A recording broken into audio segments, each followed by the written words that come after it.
Hey guys, Brad here. Before we start the show, I want to encourage you all to subscribe to the Millennial Mastermind podcast on Apple Podcasts or your favorite podcasting app. It's a great way to make sure that you never miss one of our most recent interviews. And while you're there, please leave a rating or review. It really helps others to find the show. Thanks. You have to see where you want to be in 10 years because if you focus on the now, the obstacles will seem so insurmountable and so frustrating that you'll want to give up. But when you focus on where you want to be in 10 years, the obstacles are nothing. It's not even a big deal. And that's pretty much how I feel about it now. Like I went through these last 2 years and it was frustrating, but you know what? I got to this point and there's going to be more obstacles, but in 10 years, I'm going to look back and they're going to be nothing.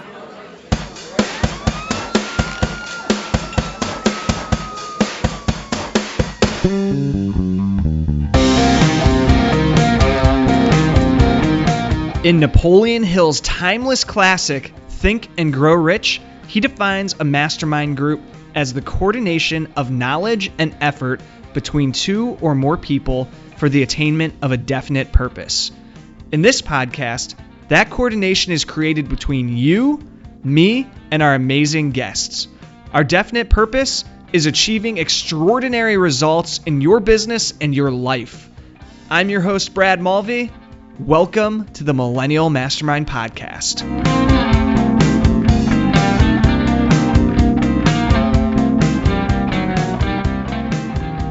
What is up, ladies and gents? Welcome to the Millennial Mastermind Podcast, the show for entrepreneurial millennials who are looking for the tools, tactics, and inspiration to take your business and your life to the next level. Today's guest is Ian Warner. Ian is an Olympic athlete, self-published author, an avid reader, and founder of CoLabs, which is a mobile technology that connects injured athletes with local healthcare providers. Ian ran track in the 2012 Olympics in London for Team Canada. In the same year that he launched his app, Ian managed to read over 100 books. And when you talk about millennials who are just kicking ass, Ian's name is definitely on that list. So with that, Ian Warner, welcome to the show. I'm real happy to be here, Brad. And wow, I really appreciate that intro.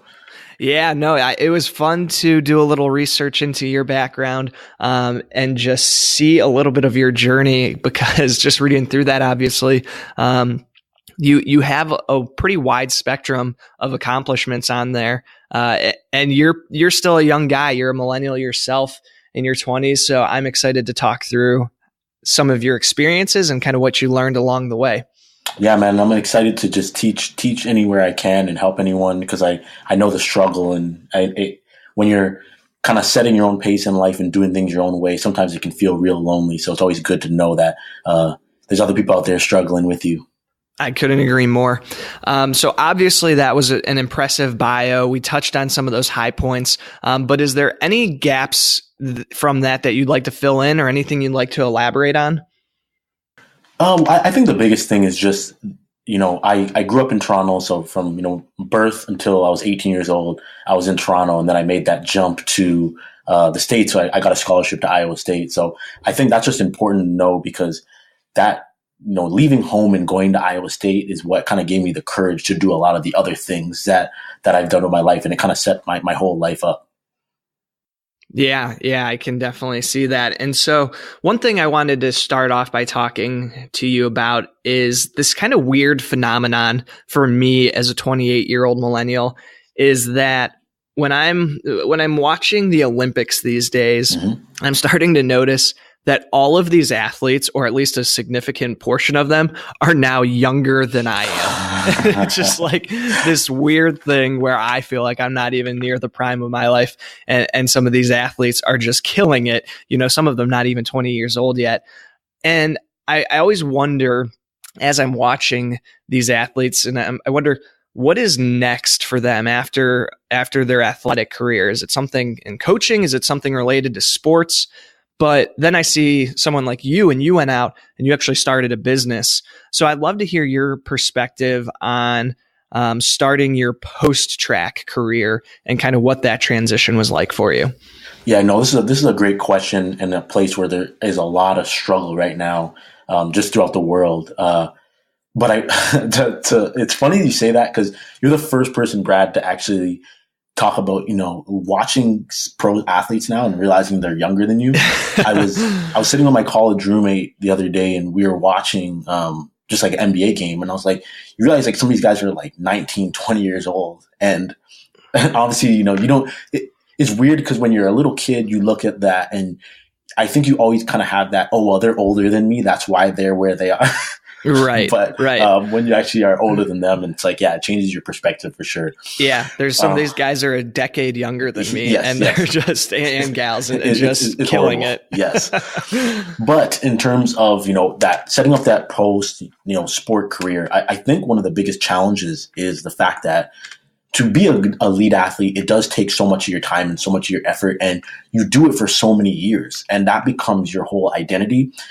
Where I was lucky is when I went to Iowa State, that was when I first started getting interested in entrepreneurship. It's when I first started learning about the tech world. And, I had my own clothing line while I was in school. I had all these other things going on. So I started to move my identity slowly out of being an athlete into being an entrepreneurship. So even when I made the Olympic team, I already had my clothing line. I had a blog going and people kind of thought of me as those things already because I realized that, sports can only go on for so long. But entrepreneurship, you can do it till the day you die if you choose to. And I wanted to start putting my efforts into those things that could be more lasting. And it didn't take away from my sport career at all, but it was just I was aware of it and I was aware that I had to make that shift because what happens to a lot of athletes is they're just athlete, and then something happens and their career is done quicker than they wanted it to be done, which pretty much happens to most athletes. And then they're like, well, what do I do now? What talent have I developed? What skills have I been working on? And what sucks is like, even if you did get a scholarship or, you went to school and you graduated, that's great, but you still never spent any time really working on those skills and developing those crafts. So you kind of just feel like you're in no man's land and you're not sure what to do. And that can be a really dark place for a lot of athletes.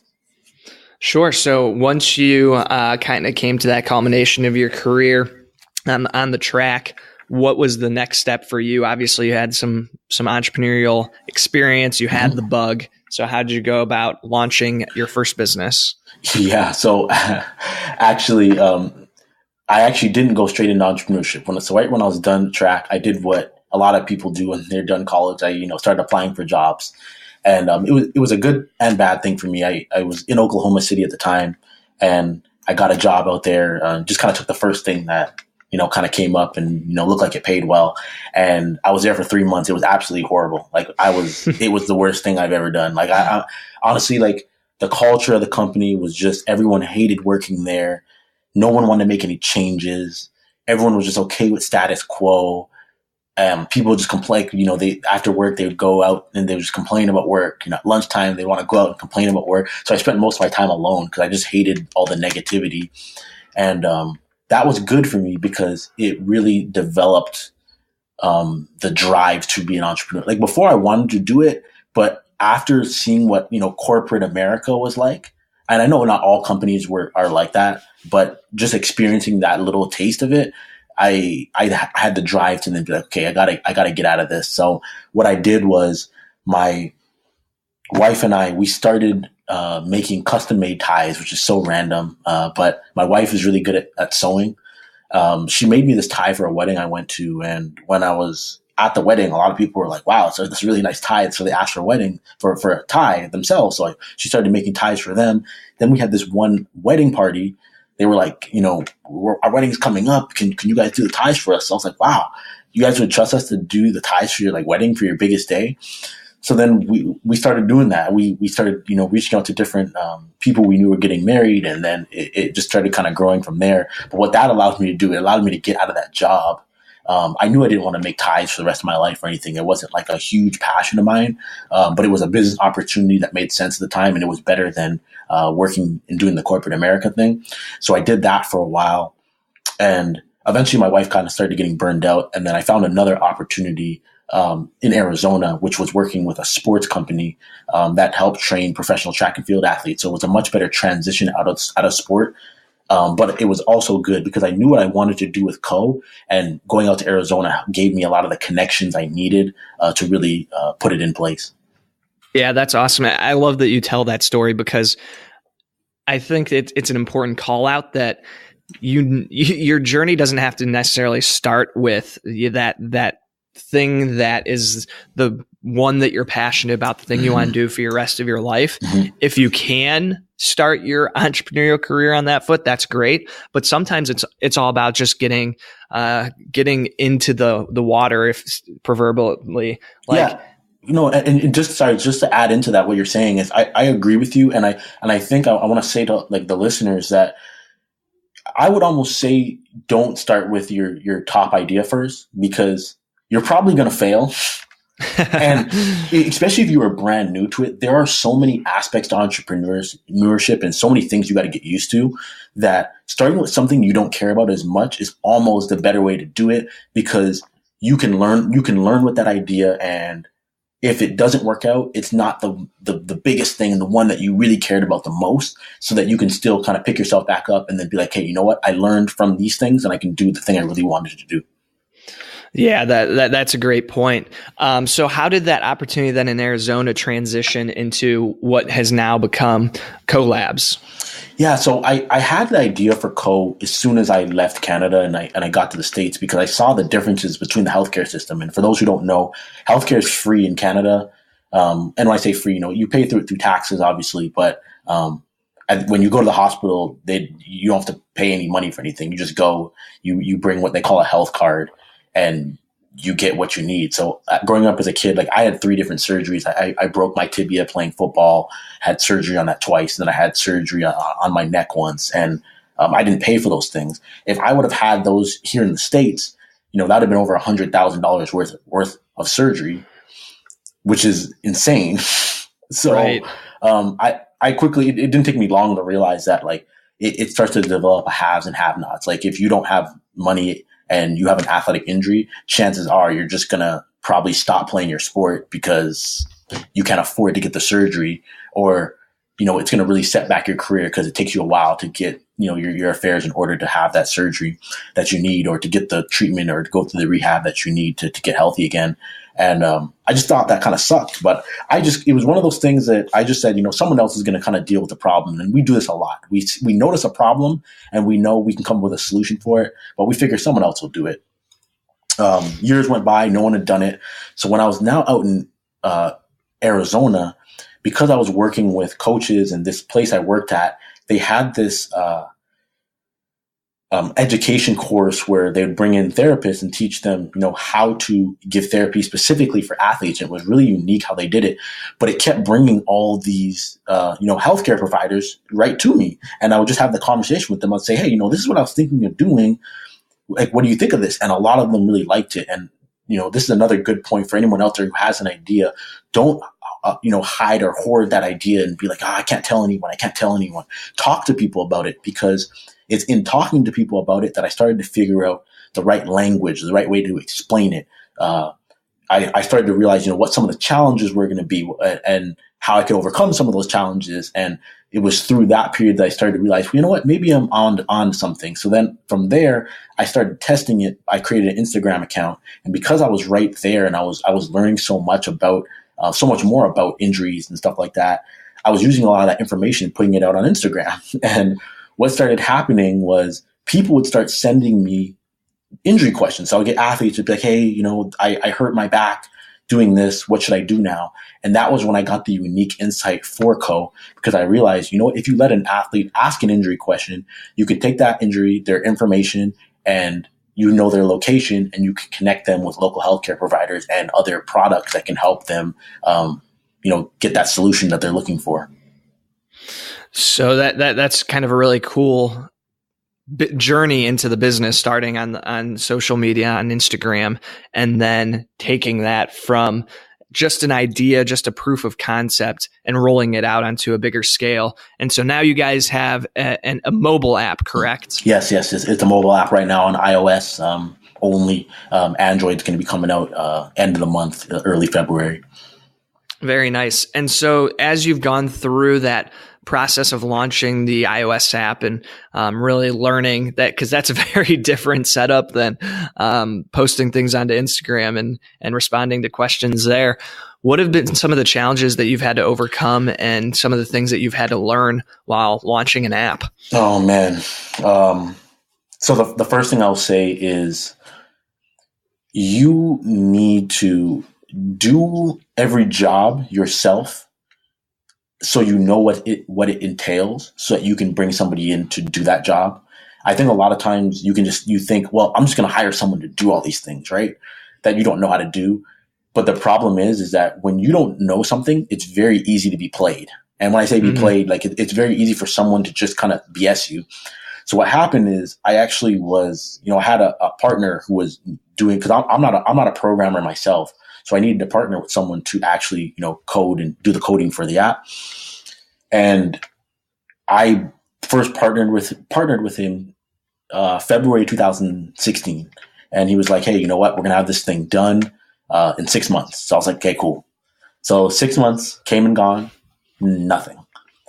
And I had a couple of other friends who were developers themselves, and they were like, hey, it should be like, this isn't that complicated, like it should be done now, or there should be something, And I was like, okay, but I was like, I really try my best to see the best in people.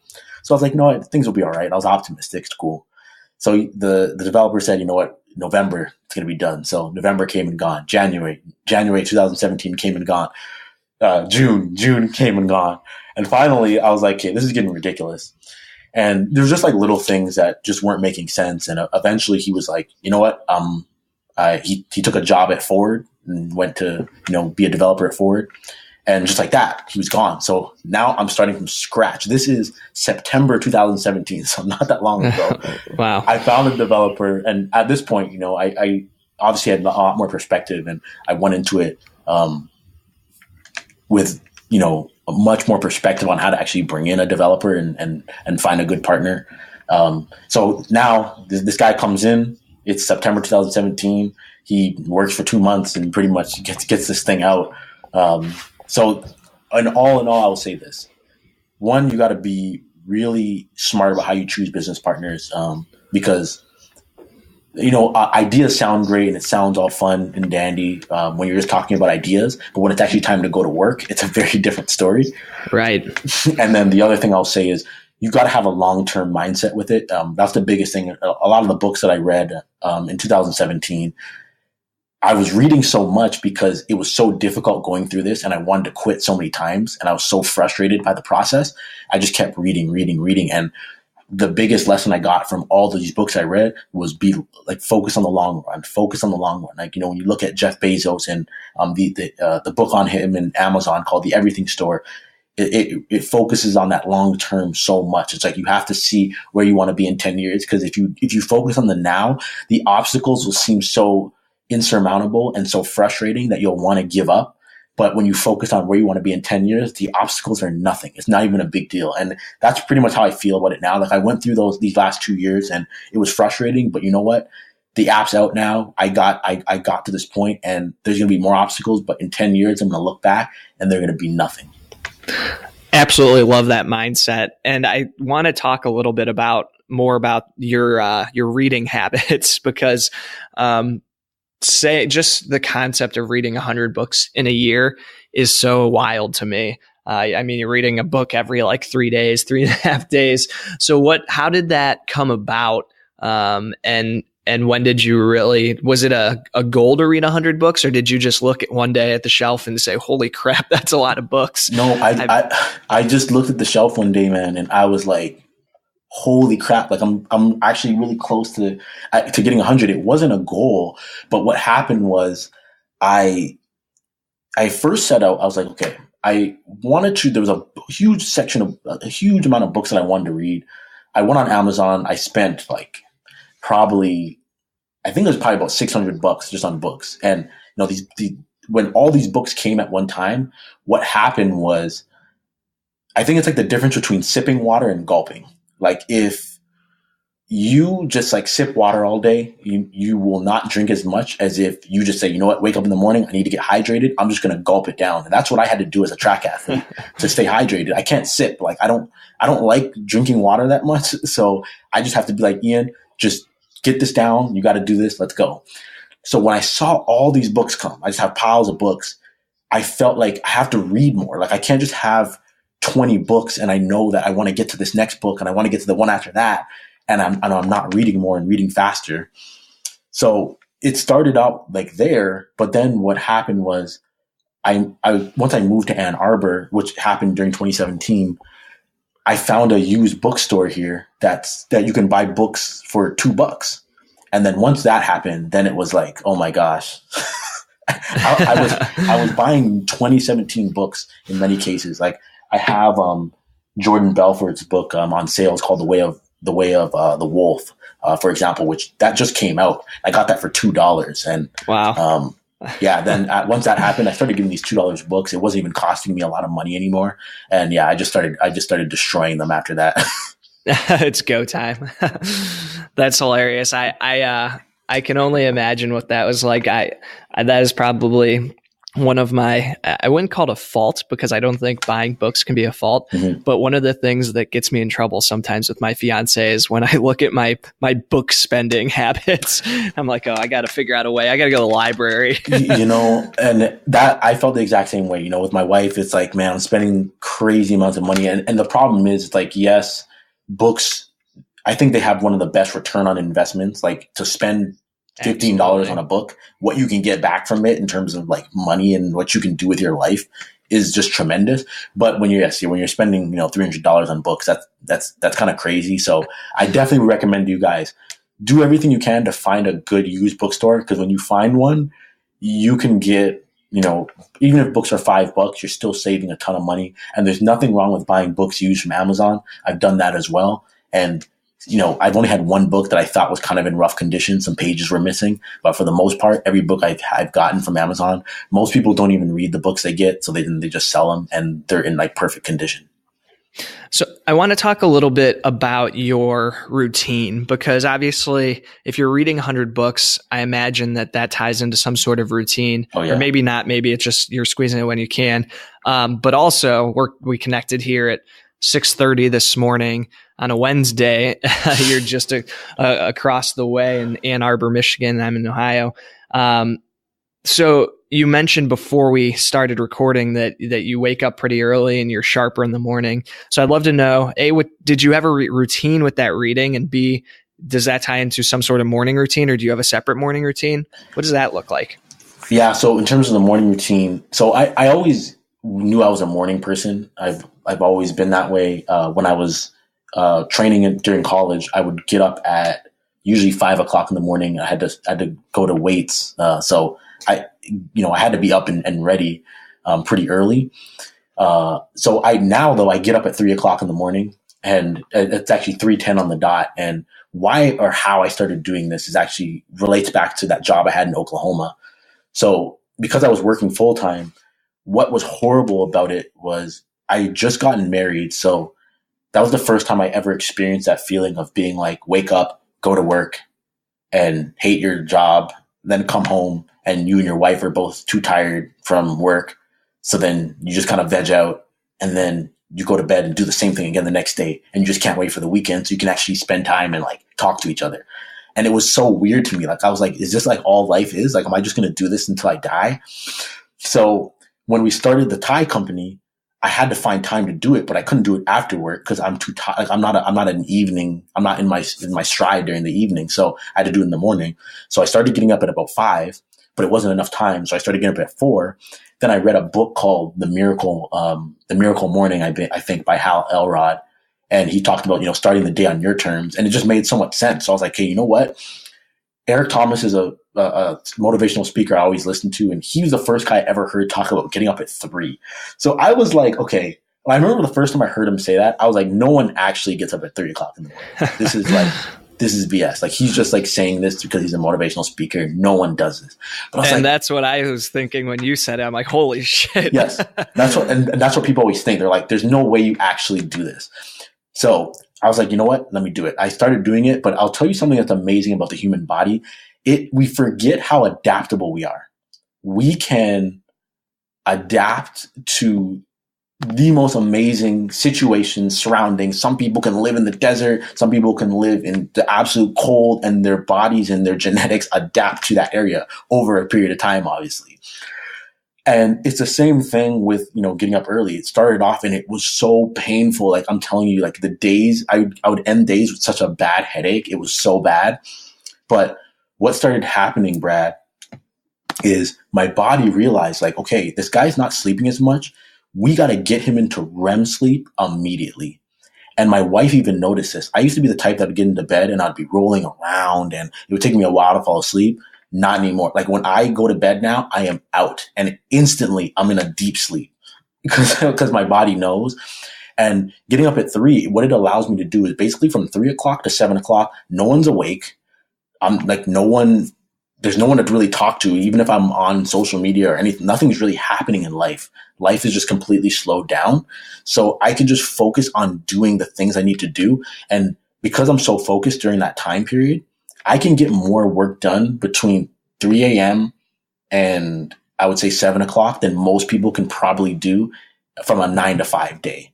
So then what that allows me to do is then the whole second half of my day from like noon on, I can basically just read. And that's what I would do. So there were some days I was reading, 6 hours a day in order to read the amount that I was. But because I got up so early, I was still getting in the work from 3 to 12. And then at 12 till I would go to bed was when I would read books. And that was just kind of the routine I did all 2017. So what time were you getting to bed then typically, or do you now with that early wake up? Usually it was between 9 to 10. But then what happened was when I realized how many books I read and that I could read 100, I actually started staying up till 11 to get more in. So it like, and I also think, and I talked to my wife about this, I also think I kind of have something going on where I don't need as much sleep as most people, because there's something about it where I'm telling you, like, even if I don't set an alarm, I'll still just wake up at like 2 and just be like primed and ready. Like, it's so weird to me. And I never figured out what it was, but I just thrive like that. Like, I don't know. Like I wake up in the morning, I feel great. And if I don't, then I will 100% break the routine and just be like, hey, you know what? I feel absolutely horrible. I definitely need more sleep, and I'll sleep in. Like, I don't have a problem like breaking that. If I feel like my health needs it. But a lot of times I really do feel great waking up like that. And so on weekends, do you maintain that same type of schedule? Yes. Usually I will. Like I would say what I've kind of discovered is about every 16 days, I need to like just crash and sleep in. So I'll usually do that on a Saturday, but every Sunday I always am up early because when I get up early on Sunday, what happens is it allows me to get everything set for Monday. So then I usually start the week how I need to, and then I have a great week that way. And if I sleep in, the problem is that when you've been getting up at 3 o'clock, if you sleep till 7, you feel like your day's over already. Yeah, it's really good timing for this conversation because I was just watching a Hal Elrod video this past weekend, and I kind of revamped my morning routine based on it. And one thing he talks about is there's a lot of different science that says different things about how much sleep you need. But a lot of it turns out to be mindset based. And if you go to sleep thinking, oh no, I'm only getting 6 hours of sleep, when you wake up, you're going to be tired because you've already convinced yourself of it.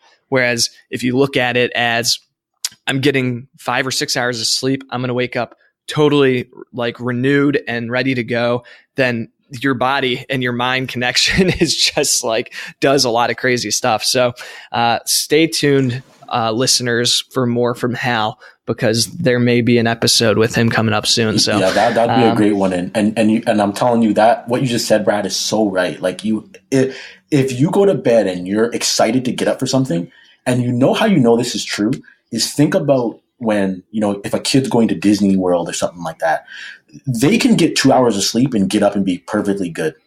I remember when my brother got married, we pretty much stayed up all night. And then the next morning, I remember we went to bed at like 5 and we had to be up at 7 to take pictures. And I remember saying to my roommate, I was like, this is insane. Like, I don't know how, like, this is going to end up working out. Are we going to survive the day? Are we going to die? Like, what's going to happen? And at this point, I was still an athlete at this point. This is just after the Olympics. And we were so excited. We got up and we were just like, okay. And and it was a great day. We never retired at any point. And it is so much of it is in the mind. Someone said to us when we were children, 8 hours is what you have to aim for. That's what you need to get. You need to go to sleep around this time. You need to wake up around this time. And that was what people were told was normal. So then we just continued that, and we just feel like that's what you're supposed to do. But there's no rules to it. If you change your mindset towards what you think you need for sleep, you can stick to that, and your body will adapt and do it. Yeah. Yeah. And I'll acknowledge that there's a lot of different opinions out there and a lot of thought leaders on both sides of the argument. Mm-hmm. But I would encourage anybody listening who is thinking about maybe trying to get either less sleep or just try to wake up earlier, just commit to it for like a 15 or 30-day challenge. Yep. You could do anything for that amount of time and just see what happens for you personally. And I probably the 30-day would be the more conclusive test there. But you can really do anything for 30 days if you just look at it as a 30-day challenge and it's over. But just see what happens and see how your body reacts. Because some people might be surprised that they have the experience you did where in the beginning it was really tough. You were exhausted, you're getting headaches, but then your body adapted and now you're waking up at 2:00 in the morning anyways, even when you don't have an alarm set, which is pretty incredible. Very true. So one thing I wanted to make sure we touched on and you kind of sprinkled this in through some of our conversation, but with your career and you competed at the highest level in your sport, you ran in the Olympics.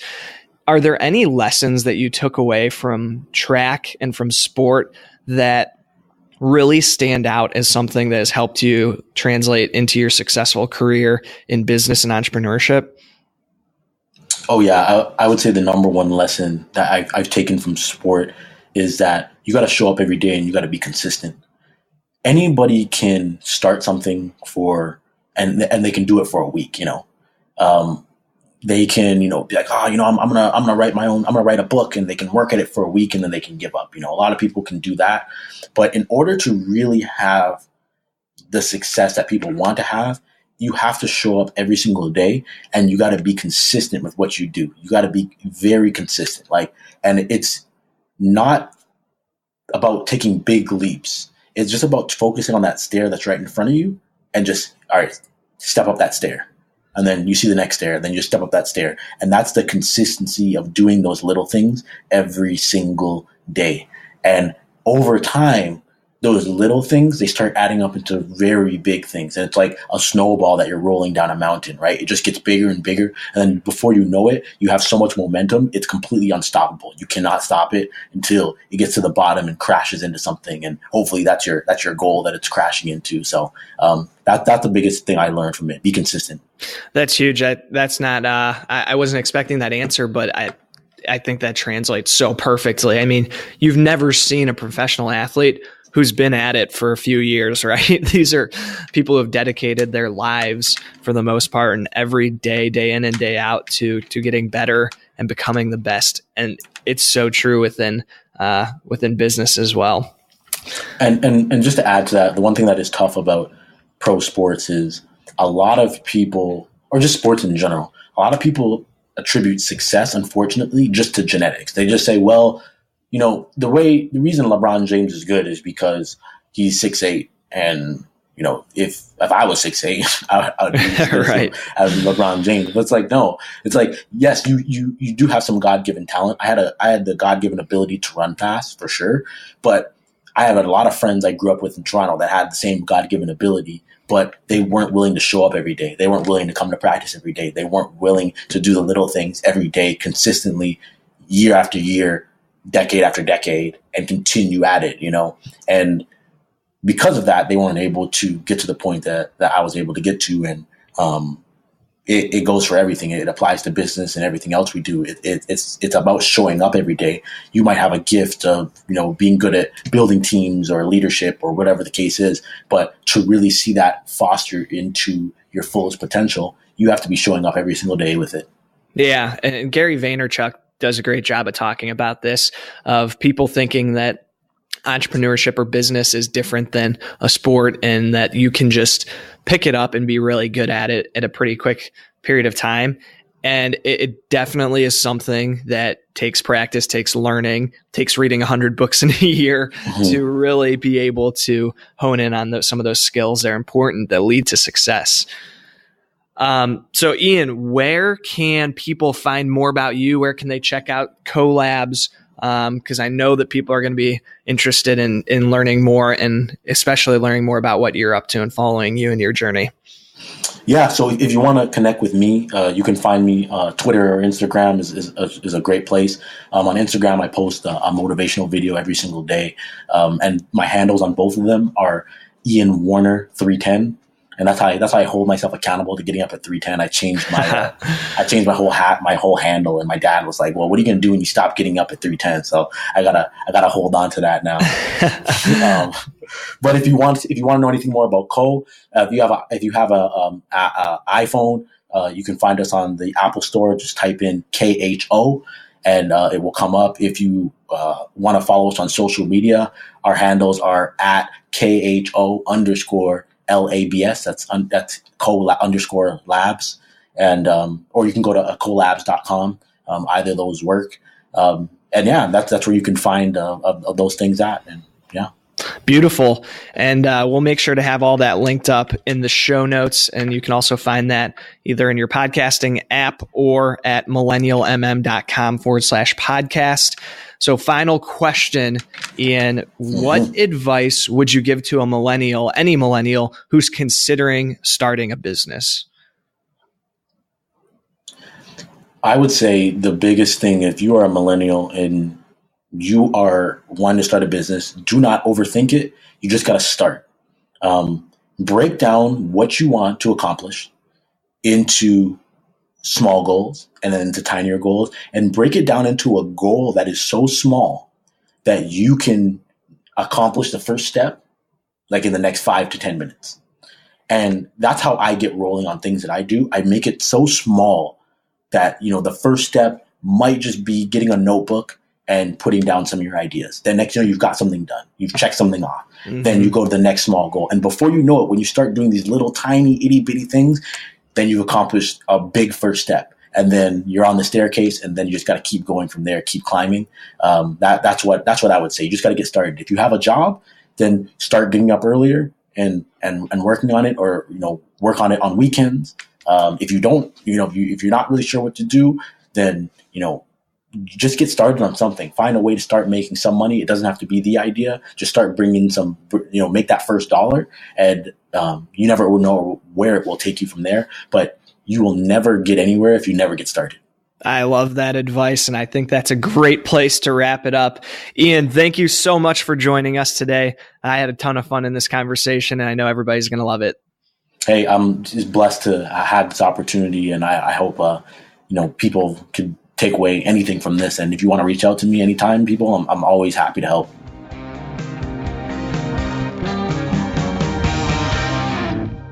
Hey guys, thank you again for stopping by today to spend a little bit of time with me and the rest of the Millennial Mafia.